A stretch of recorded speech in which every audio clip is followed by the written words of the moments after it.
नमस्कार दोस्तों, मेरा नाम है राम और आप देख रहे हैं TRG क्लासेस। आप सभी का बहुत बहुत स्वागत है।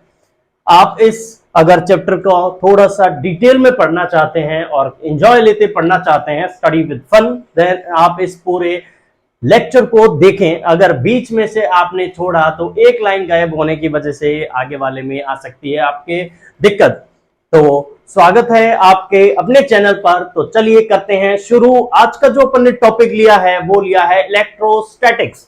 कि इलेक्ट्रोस्टैटिक्स क्या होता है। इलेक्ट्रोस्टैटिक्स एक ब्रांच की फिजिक्स है और ब्रांच की फिजिक्स है जो क्या पढ़ती है, जो क्या बताती है। आप अगर कोई चीज की डेफिनेशन देखें तो उसके नाम में से वो डेफिनेशन खोजने की कोशिश करें। जैसे आपका ध्यान सुंदर कन्याओं की तरफ बहुत ज्यादा आकर्षित होता है तो आप क्या करते हैं, उस टाइम आपको कोई समझाता है कि बेटा आकर्षित नहीं होना। क्यों? क्योंकि आपने अपने माइंड को समझा रखा है। क्योंकि अगर स्कूटी की आवाज आती है तो ही मुंडी फटाक से घूम जाती है। तो ऐसा ही आपको फिजिक्स के लिए करना है। यही जो आप कंट्रीब्यूशन सुंदर कन्याओं को देते हैं, ये कंट्रीब्यूशन आप थोड़ा सा फिजिक्स को दें। इलेक्ट्रो मीन्स होता है इलेक्ट्रॉन, स्टैटिक मीन्स होता है एट रेस्ट। यानी कि इलेक्ट्रॉन का मतलब चार्ज होता है। इलेक्ट्रॉन का मतलब क्या होता है? चार्ज होता है। इलेक्ट्रॉन का मतलब ही चार्ज होता है। वो कैसे होता है बताऊंगा।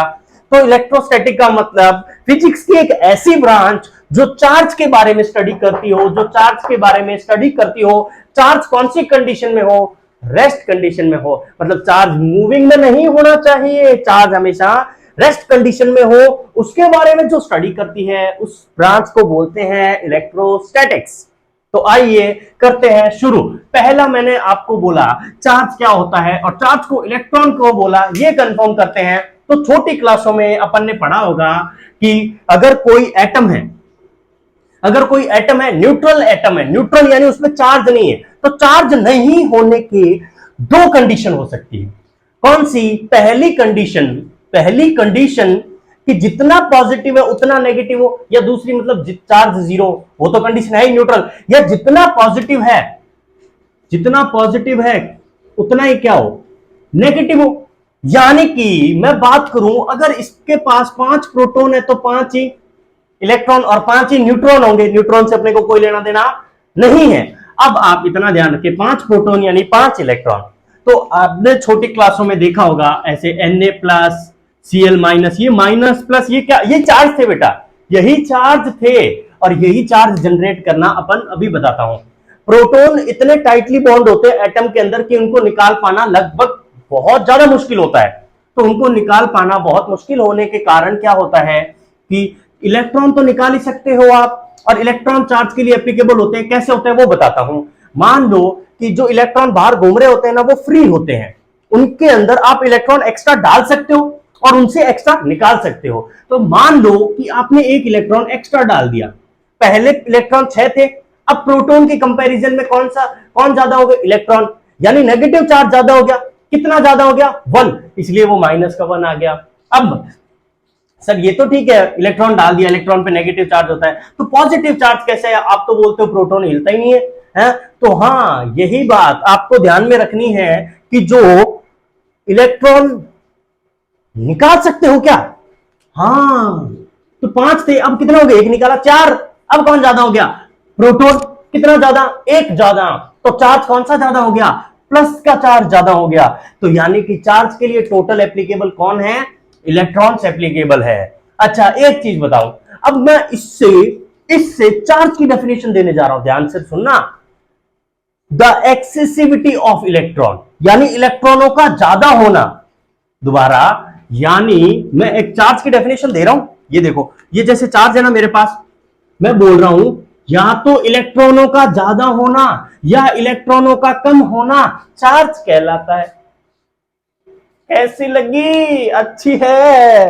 हाँ हाँ, डेफिनेशन बहुत ही अच्छी है। इलेक्ट्रॉन निकाल रहे थे या डाल रहे थे, या तो इलेक्ट्रॉन ज्यादा हो रहे थे या इलेक्ट्रॉन कम हो रहे थे, वही तो चार्ज जनरेट कर रहा था। और यही चार्ज की डेफिनेशन है। हाँ सर, बिल्कुल है। अच्छा, आप मुझे बताओ पॉजिटिव चार्ज की डेफिनेशन क्या होती है? सोचो, वीडियो पॉज करके सोचो। अब मैं बताता हूं कि इलेक्ट्रॉनों की जो कमी होती है इलेक्ट्रॉन कम हो गए, वही तो पॉजिटिव चार्ज था बे। सर तो नेगेटिव चार्ज, अरे तो नेगेटिव चार्ज इलेक्ट्रॉन ज्यादा हुए, वो नेगेटिव चार्ज, वो तीन डेफिनेशन क्लियर हुई, भेजे के अंदर पॉजिटिव इलेक्ट्रॉन की कमी, नेगेटिव इलेक्ट्रॉन ज्यादा, चार्ज या तो इलेक्ट्रॉन कम या ज्यादा, बस यही चार्ज की डेफिनेशन है। और एट रेस्ट कंडीशन में जो फिजिक्स की ब्रांच पढ़ाती है उसे बोलते हैं इलेक्ट्रोस्टैटिक्स। चमका, अरे गजब चमका है। अब देख मेरी बात सुन, अब चार्ज के बारे में अपन पढ़ने वाले हैं, पूरी उसकी प्रॉपर्टीज की क्या क्या मेन प्रॉपर्टी है चार्ज की। पहला तो ये स्केलर है, आपने छोटी क्लासों में पढ़ा होगा जो स्केलर और वेक्टर में क्या डिफरेंस होता है। जो स्केलर होती है वो फिक्स क्वांटिटी होती है, और जो वेक्टर होती है उसके साथ में डायरेक्शन ऐड होती है। जैसे मैं बात करता हूं, आपका वेट है, वेट स्केलर है, वेट स्केलर है, मैं बोलता हूं आपका वेट 10 किलो है, 10 किलो, ठीक है। अब मैं आपका ऐसा बोल दूं आपका वेट है 10 किलो नॉर्थ की साइड, तो साउथ की साइड कुछ जमा नहीं। मान लो आपको घर वाले बोलते हैं 2 किलो चीनी लेके आ साउथ की साइड, डायरेक्शन को जमी, तो जिसकी डायरेक्शन नहीं हो वो होता है स्केलर क्वांटिटी, जिसकी डायरेक्शन हो, जैसे फोर्स, मैं 5 न्यूटन फोर्स लगा रहा हूं साउथ की ओर, नॉर्थ की ओर, ईस्ट की ओर, वेस्ट की ओर, तो जो मैं डायरेक्शन के साथ में फोर्स या क्वांटिटी मैग्नीट्यूड ऐड करता हूं वो होती है वेक्टर क्वांटिटी, और जिसके साथ मैं डायरेक्शन ऐड नहीं कर सकता वो होती है स्केलर क्वांटिटी। चीज चमकी, हाँ बिल्कुल। तो उसी तरह चार्ज है, उसकी यूनिट होती है कूलाम। स्पेलिंग पे मत जाइएगा क्योंकि मैं ग्रामर नहीं ले रहा हूं, इतने आप समझदार हैं, है ना, नहीं तो बच्चे कमेंट कर देंगे सर आपको तो स्पेलिंग ही नहीं आती। अब देखें कूलाम, कूलाम इसकी यूनिट है। अगर मैं चार्ज की बात करता हूं, मैं बोलता हूं भाई 5 कूलाम चार्ज है, नॉर्थ की ओर है, जमा नहीं, तो ये स्केलर क्वांटिटी है। दूसरा अट्रैक्शन और रिपल्शन, यानी जो अपोजिट नेचर ऑफ चार्ज होते हैं ना, यानी एक तरफ नेगेटिव दूसरी तरफ positive, opposite nature of charge है, इन दोनों के बीच प्यार मोहब्बत बहुत होता है, प्यार मोहब्बत की बातें आते ही सर हमें तो बहुत ही जबरदस्त समझ आ रहा है। तो इन दोनों के पास में ये दोनों मियां मिट्टू है, बहुत सारी बातें करते हैं, बहुत सारा प्यार है। और उसी तरह अगर सेम नेचर के चार्ज हो, अगर सेम नेचर के चार्ज हो, दोनों पॉजिटिव पॉजिटिव हो या दोनों नेगेटिव नेगेटिव हो, तो भाई साहब रिपल्शन, धक्का देते हैं एक दूसरे को, लात मारते हैं, है ना। जैसे बैक बेंचरों की फ्रंट बेंचरों से नहीं मिलती, वो बेचारा गलती से बैठ जाए लात मार के तो।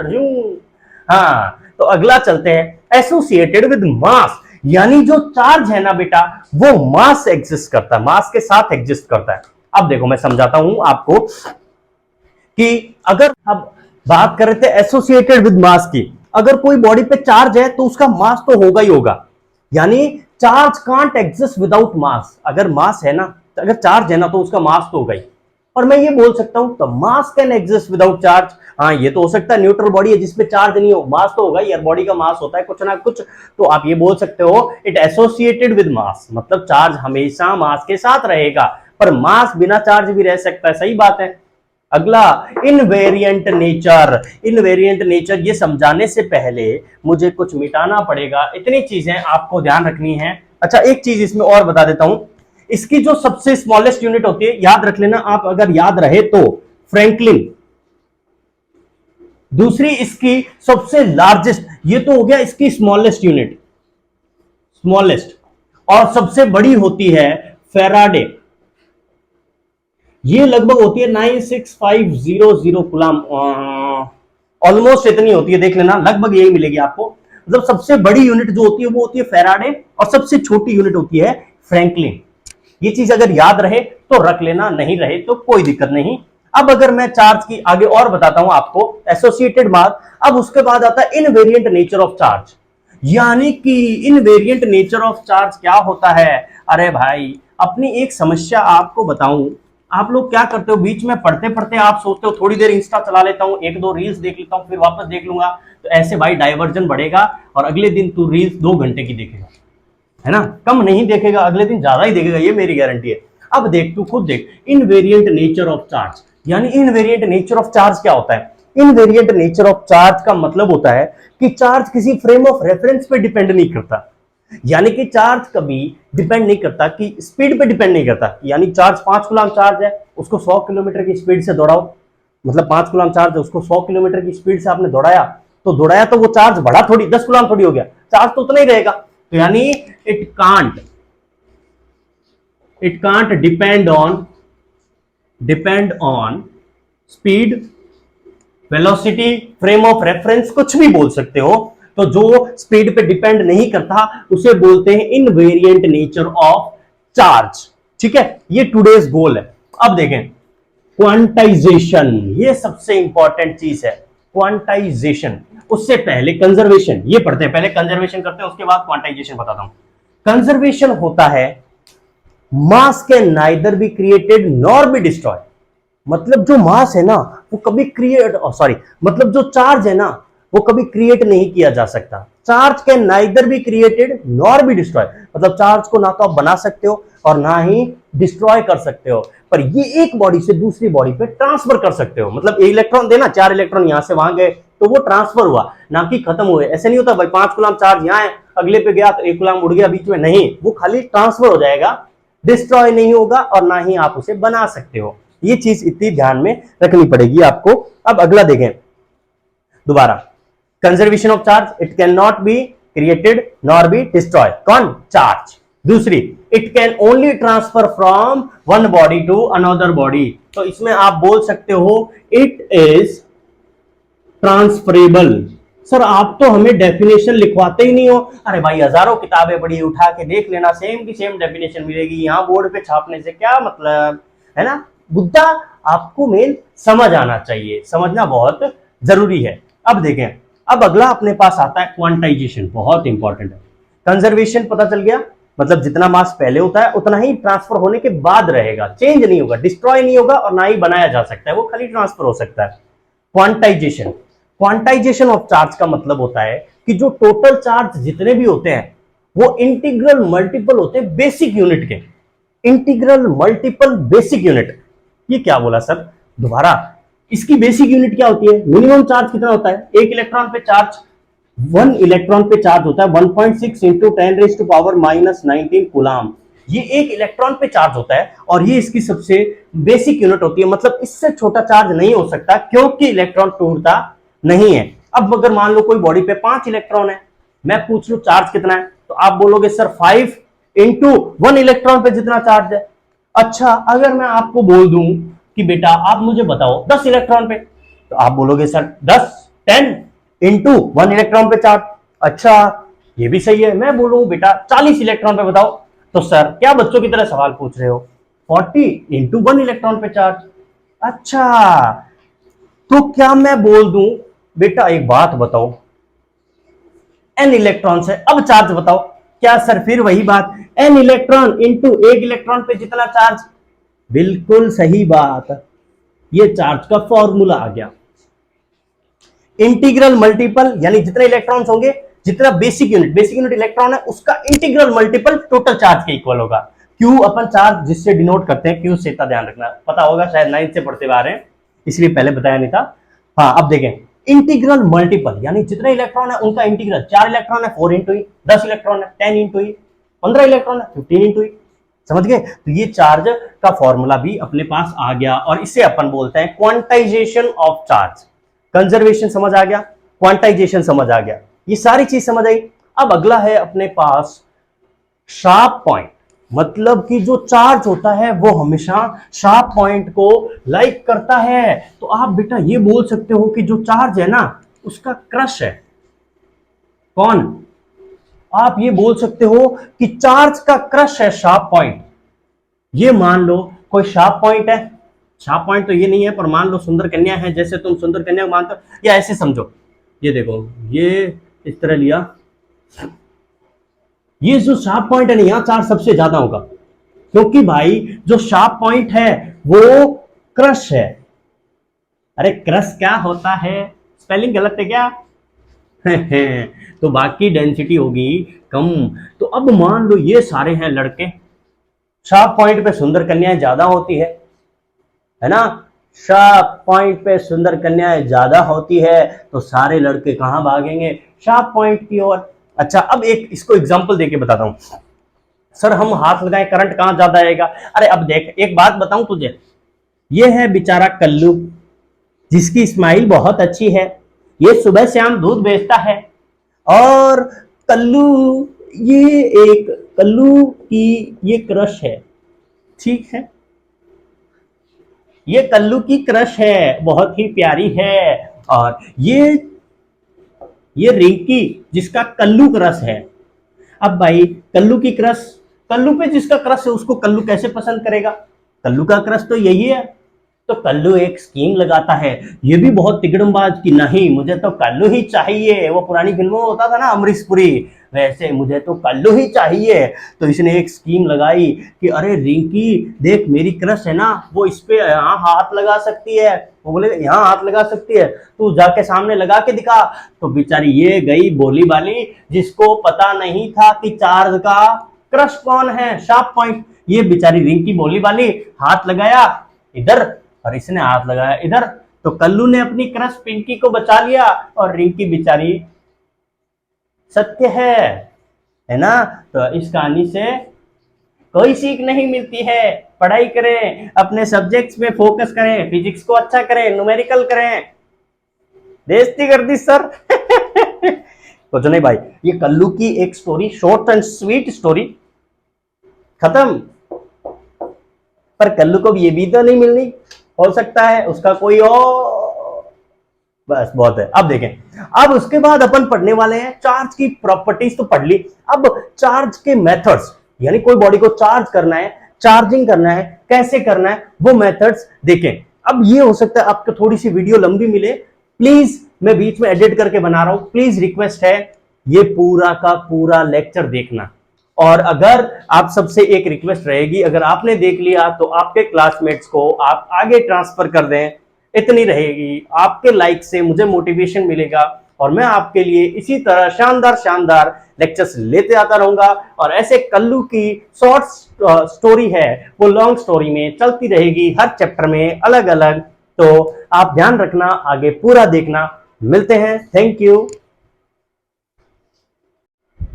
चलिए अगली अपन बात करते हैं मेथड ऑफ चार्जिंग की, यानी कोई बॉडी है उसको चार्ज कैसे करते हैं, ये चीज अपन अगली इसके अंदर बात करेंगे।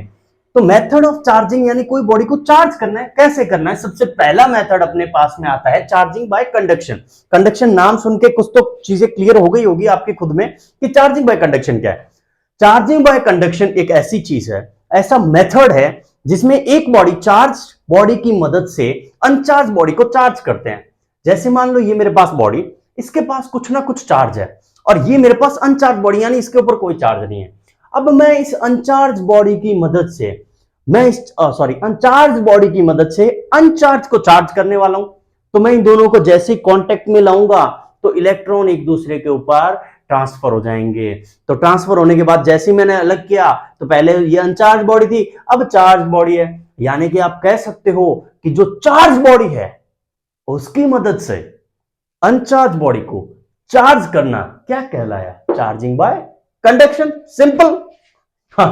सर सिंपल, अब देखो, अरे बहुत ही सिंपल है, तुम पढ़ते नहीं हो, नालायक हो तुम। अब देखो, इसका मैं रेडियस लेता हूं R1, इसका मैं सुसरी रेडियस लेता हूं R2, है सही पकड़े हो।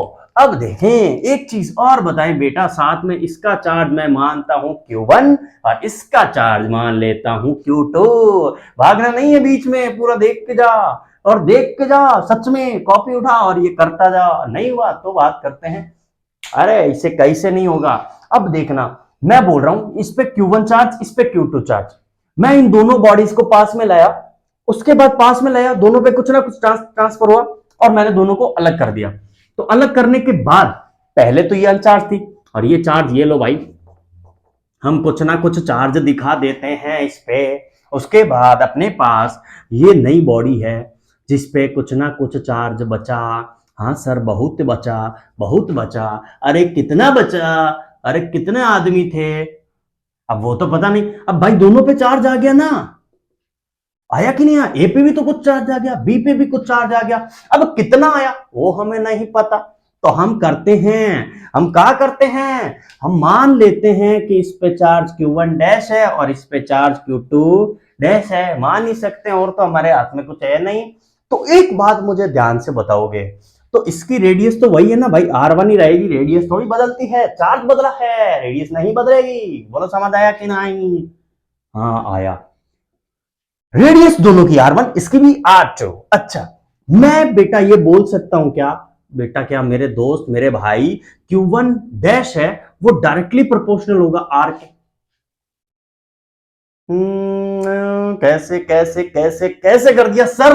अरे तो डायरेक्टली प्रोपोर्शनल का मतलब क्या होता है कि एक चीज बढ़ेगी तो दूसरी भी बढ़ेगी, एक घटेगी तो दूसरी भी घटेगी। यानी कि अगर मैं बात करूं रेडियस कम होगी तो चार्ज भी कम, अगर रेडियस बढ़ी तो चार्ज भी ज्यादा। समझा? हाँ, तो उसी तरह बेटा मैं Q2 डैश को डायरेक्टली प्रोपोर्शनल टू R2 लिख सकता हूं। लिख सकता हूं कैसे? अभी बताया, सेम का सेम मेथड। ये बढ़ा तो ये भी बढ़ेगा, ये घटा तो ये भी घटेगा। तो एक बात बताओ, मैं इन दोनों को एक साथ लिख सकता हूं क्या? हाँ लिख सकते हो सर। तो बेटा एक बात बताओ, मैं Q1 dash upon Q2 dash को directly proportional R1 upon R2 लिख सकता हूं। हाँ, कौन सा? 10th वाला लॉ याद आया? कौन सा? Ohm's law. उसके अंदर आर एल और लेंथ और ए को दोनों को साथ में डायरेक्टली प्रोपोर्शनल लिखा था। अरे 10th पढ़े हो कि नहीं? चलो छोड़ो, नहीं पढ़े होंगे, ऐसे डायरेक्ट लिख सकते हो आप, इतना याद रखें ठीक है। अब अपन इस डायरेक्टली प्रोपोर्शनल को इक्वल में बदलते हैं। तो सर 10th में तो हमने पढ़ा था कि जब हम प्रोपोर्शनलिटी का साइन हटाते हैं तब एक कांस्टेंट आता है। तो बेटा यहां कांस्टेंट की एक बार कोई जरूरी नहीं है, अपने को सीधा चार्ज फाइंड करना है। तो अब एक बार मैं इसको इक्वल लिख सकता हूं। यहां से बेटा मैं Q1 की वैल्यू क्या, Q1 डैश की वैल्यू क्या लिख सकता हूं? ये लिख सकता हूं Q1 डैश की वैल्यू में Q2 डैश ब्रैकेट में R1 अपॉन R2 लिख सकता हूं ना? हाँ लिख सकते हो सर। तो अब एक बात बताओ, अब चलो यहां तक समझ आया। अब आप एक स्टार डाल के एक चीज लिखें कि according to conservation of charge, according to conservation of charge. Conservation of charge क्या बोलता है कि चार्ज के neither be created nor be destroy. तो यानी कि जो पहले वाला चार्ज है Q1 Q2, Q1 plus Q2 दोनों को जोड़ दो, Q1 dash plus Q2 dash दोनों को जोड़ दो, दोनों बराबर होगा क्या? सोचो। हाँ बराबर होगा। क्यों? क्योंकि चार्ज कभी ना तो अपन बना सकते हैं ना क्रिएट कर सकते हैं, गायब कहीं नहीं होगा, कुछ ना कुछ ट्रांसफर हुआ। ट्रांसफर कितना हुआ? जितना पहले था उतना ही तो ट्रांसफर हुआ। हाँ सर ये तो बात सही बात है। तो एक बात बताओ बेटा, मैं यहां पे ये Q1, मैं यहां पे Q1 प्लस Q2 को Q1 dash plus Q2 dash लिख सकता हूं। सोचो। हाँ लिख सकते हो, कंजर्वेशन की मदद से, है ना, कुछ ट्रांसफर गायब नहीं हुआ। अब एक बात बताओ, मैं यहां पे Q1 डैश की यहां से वैल्यू वहां रख सकता हूं? अरे बोलो रख सकता हूं? हाँ रख सकता हूं। देखो Q1 plus Q2 equals to Q1 dash की जगह मैं लिख देता हूं Q2 dash R1 plus R2 और प्लस का Q2 डैश इधर पड़ा है। बोलो पड़ा है कि नहीं? मैंने क्या किया, कुछ ज्यादा नहीं किया, Q1 डैश की ये जो वैल्यू है ये उठा के इस Q2 डैश इस Q1 डैश की जगह रख दी, बस इतना ही किया। अब एक बात बताओ, कहा बताओगे कि इन दोनों में से कुछ ना कुछ कॉमन आ रहा है, और क्या कॉमन आ रहा है वो आपको बताना है। कॉमन आ रहा है Q1 plus Q2 equals to Q2 dash common आ रहा है। हाँ आ रहा है। तो यहां बचेगा R1 अपॉन R2 प्लस 1। अरे है कि नहीं? हाँ है सर। तो एक बात बताओ, मैं यहां पे Q1 plus Q2 equals to Q2 dash R2, आपने एलसीएम लिया, यहां पे R1 प्लस R2 मिला अपने को। आई बात समझ? अब अपने को Q2 डैश की वैल्यू चाहिए, यानी नया चार्ज कितना है वो अपने को नहीं पता, पहले वाला चार्ज तो पता था और रेडियस भी पता थी। तो अब एक बात बताओ, मैं Q2 डैश की वैल्यू निकाल सकता हूं यहां से? बिल्कुल निकाल सकता हूं। क्या आएगा? Q2 dash equals to R2 upon में R1 प्लस R2, यहां बचा Q1 प्लस Q2। ये कैसे हुआ सर? भाई क्रॉस मल्टीप्लीकेशन की है, सिंपल। ये डिवाइड में था, ये इधर मल्टीप्लाई में, ये मल्टीप्लाई में था, ये डिवाइड में, बस। अरे हुआ कि नहीं? तो अब तेरे पास Q2 डैश की वैल्यू आ गई, यानी कुछ सीधे न्यूमेरिकल्स आएंगे तेरे पास में कि जो स्फेरिकल है उसकी रेडियस दे देगा, चार्ज दे देगा, इसका चार्ज दे देगा और रेडियस दे देगा, दोनों चीजें तुझे दे देगा, और बोलेगा कि जो नया चार्ज ट्रांसफर हुआ है वो कितना है। तो दोनों चार्ज तेरे को दिए गए, रेडियस तेरे पास गिवन होगी, डायरेक्ट वैल्यू लिखनी और Q2।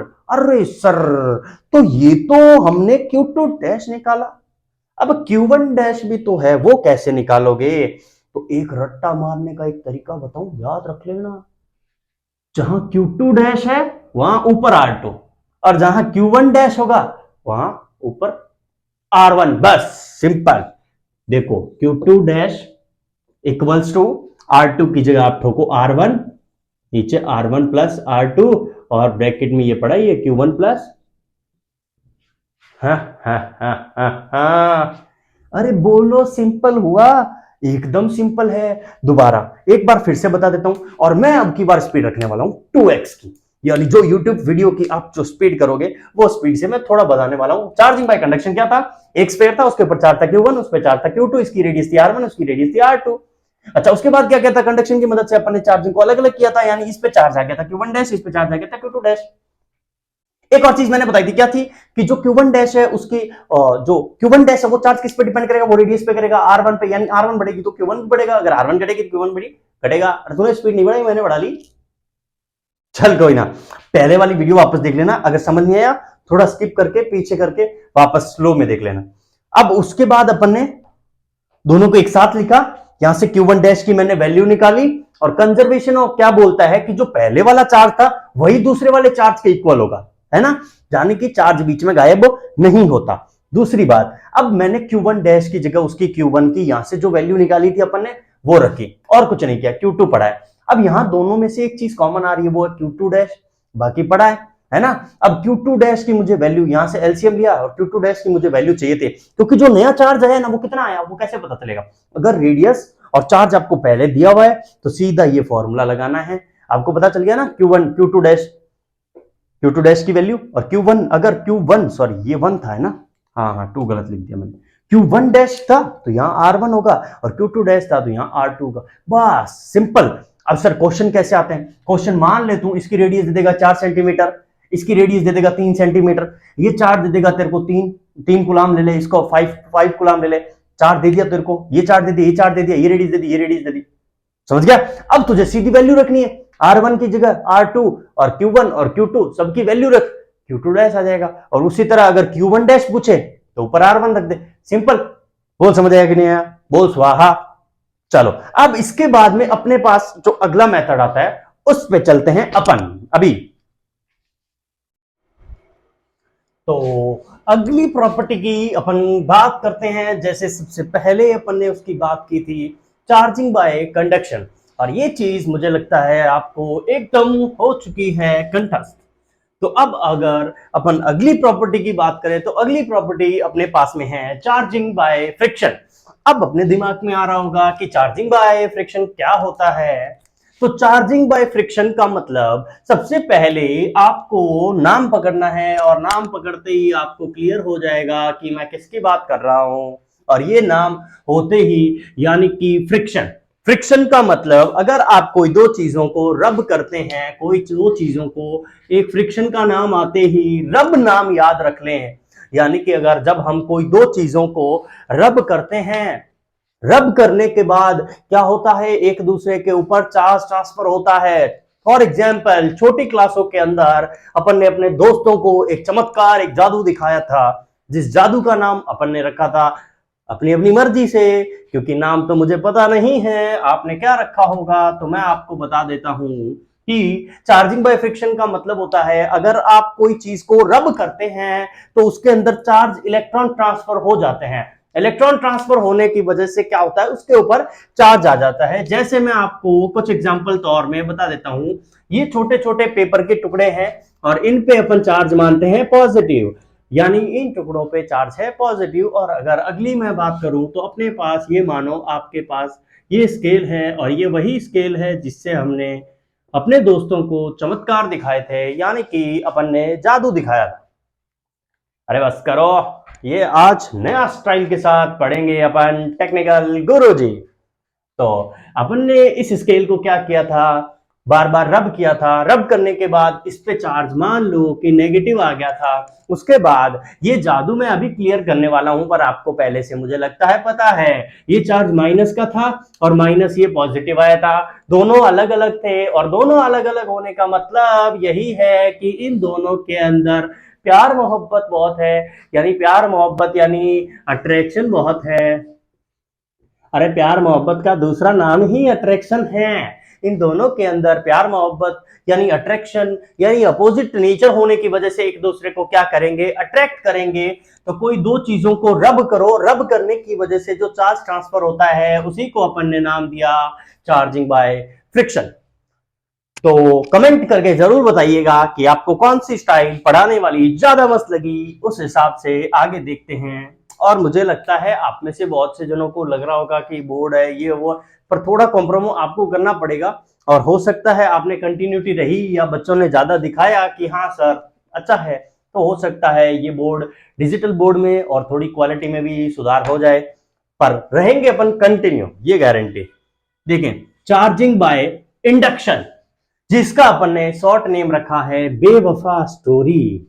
हाँ वही बेवफा जो उस गाने में, वो जो गाना है ना, बेवफा बेवफा बेवफा निकली है तू, हाँ वही वही। अब मान लो कि मैं एक बार ये एटम ले रहा हूं और एटम के अंदर मैं बता रहा हूं कि जितना पॉजिटिव चार्ज होगा उतना नेगेटिव होगा। न्यूट्रल एटम की मैं बात करता हूं। तो न्यूट्रल एटम के अंदर मान लो जितना प्लस पड़ा है, ये बॉडी है जिसके अंदर प्लस है, प्लस न्यूक्लियस में होता है, पर एक चीज मैं ऐसे ही नॉर्मली आपको बता रहा हूं।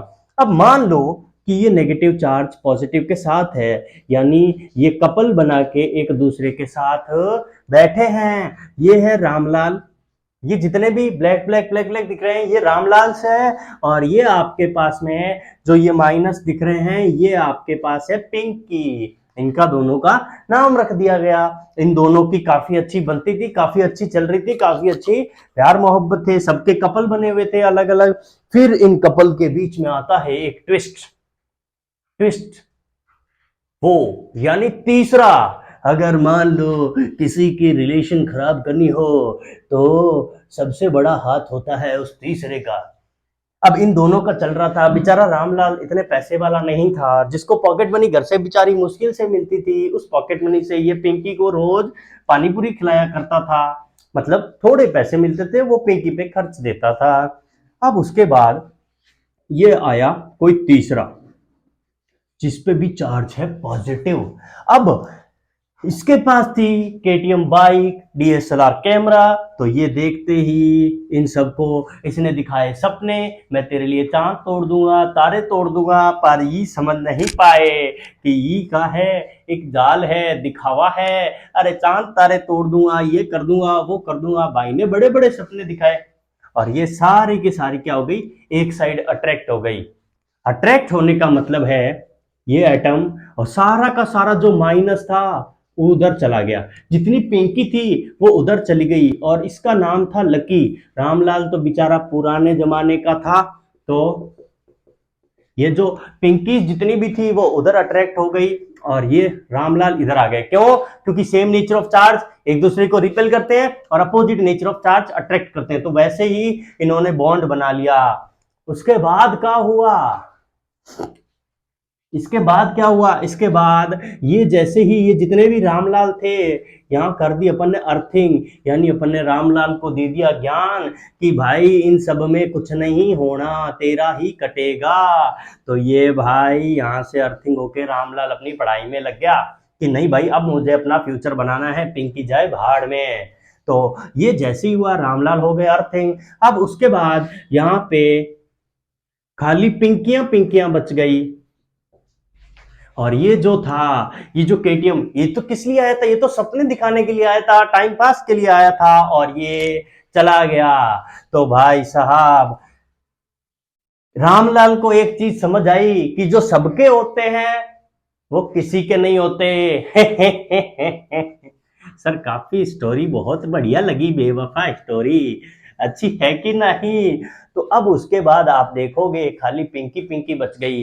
अब पिंकी बहुत पछता रही है कि जो बेचारा पानी पूरी खिलाता था उससे ही हाथ धो बैठा, इसीलिए जो सबके होते हैं वो किसी के नहीं होते। तो अब भाई साहब ये दूर चला गया। अब चार्ज कौन सा बच गया, नेगेटिव, यानी इंडक्शन। अपन ने किसी दूसरे चार्ज की मदद से चार्ज को अलग कर दिया, यानी इस पे पॉजिटिव नेगेटिव दोनों था, न्यूट्रल था, इस पे चार्ज जनरेट किया ना। कैसे किया, दूसरा लेके आए, माइनस का जो चार्ज था वो अट्रैक्ट कर गया, क्योंकि अपोजिट नेचर प्यार मोहब्बत होता है, अट्रैक्ट कर गया। और दूसरा वाला चार्ज था वो रिपेल होता है, और वो इस साइड दूसरी साइड आ गया, और नेगेटिव इस साइड पड़ा रहा। अब उसके बाद क्या होगा, ये जो पॉजिटिव है इसको आपने अर्थिंग कर दिया, यानी इसको आपने पूरा का पूरा गायब कर दिया। उसके बाद जो चार्ज बचा वो खाली, और खाली कौन सा बचा, नेगेटिव चार्ज बचा। और इसी नेगेटिव चार्ज जो बचा, यानी बॉडी चार्ज हो गई, यहां न्यूट्रल थी, और इस पूरी प्रोसेस को आपने नाम दे दिया चार्जिंग बाय इंडक्शन। कोई दूसरी रॉड लेके आए, चार्ज रॉड, और न्यूट्रल एटम था उसको चार्ज कर दिया, सिंगल अपोजिट। जो आप रॉड लेके आओगे ना उसका अपोजिट चार्ज जनरेट होगा। इंडक्शन में ये चीज ध्यान रखोगे, जो रॉड लेके आओगे उसका अपोजिट, क्यों, क्योंकि वो उसी अपोजिट को अट्रैक्ट करेगा, और दूसरे को आपको करना है अर्थिंग। अर्थिंग का मतलब, अर्थ एक बहुत बड़ा सोर्स है, उसके अंदर कितना ही चार्ज डाल दो आप, यही सिंपल बात है। और एक बात इस कहानी से हमें क्या शिक्षा मिली, कि सबका कटता है। कैसी लगी बेवफा स्टोरी, काफी अच्छी लगी है ना। तो भाइयों ध्यान रहे, सतर्क रहे, सावधान रहे। और अब बढ़ते हैं आगे की तरफ, जो अपना मेन टॉपिक है कुलाम्स लॉ। उसके ऊपर क्वेश्चंस काफी बनते हैं। अगर आप नीट और आईआईटी की प्रिपरेशन कर रहे हैं, या आप स्कूल की जैसे एग्जाम की तैयारी कर रहे हैं, तो उसके लिए भी कुलाम्स लॉ बहुत इंपॉर्टेंट है। न्यूमेरिकल्स आरबीएससी के अंदर, सीबीएसई के अंदर मेन जो बनते हैं इस चैप्टर में वो कुलाम्स लॉ पे बनते हैं। आगे भी बहुत बनते हैं पर कुलाम्स लॉ में बनते हैं। तो इसी के साथ जय हिंद, सत श्री अकाल। आप मेरी बात ध्यान से सुने, ये जो क्लासेस आपके पास में आ रही है रेगुलर लें, हो सकता है आपको टुकड़ों में मिले। ये दोनों चीजें, प्रॉपर्टी मैंने आपको कंप्लीट बता दी, कंडक्शन पहले बता दिया था, कंडक्शन का एक डेरिवेशन बता दिया, उससे पहले मेन चार्ज के बारे में, चार्ज क्या होता है सिंपली मैं आपको बता चुका हूं। अब इसके आगे बढ़ने के लिए अपन अगले वीडियो में, क्योंकि वीडियो अपन ज्यादा बड़ा नहीं बना सकते, मुझे लगता है इतना ही आप बड़ा मुश्किल से देखेंगे।